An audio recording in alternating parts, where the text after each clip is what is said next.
If you're asking a Filipino for directions, here's what you can say. Saan ang? Saan yung? Saan yung? Ate is used when you're talking to a woman to sound more polite and respectful. Kuya is used when you're talking to a man to sound more polite and respectful. Ate, saan yung CR? Kuya, saan yung CR? Ate, saan yung CR? Kuya, saan yung CR? Ate, saan yung sakayan ng taxi?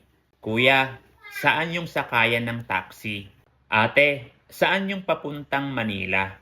Ate, saan yung papuntang Manila? Kuya, saan yung papuntang Manila? Ate, saan ang papuntang Manila? Kuya, saan ang papuntang Manila? Ate, saan ang supermarket? Kuya, saan ang supermarket?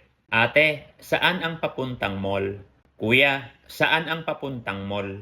Ate, saan yung sakayan papuntang Manila? Kuya, saan yung sakayan papuntang Manila? If you're talking to someone older than you, hear what you should say instead. Excuse po, saan po yung sakayan ng taxi? Excuse po, saan po ang sakayan ng taxi?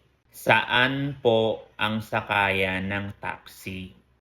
Excuse po, saan po ang sakayan papuntang Manila? Excuse po, saan po ang sakayan papuntang Manila?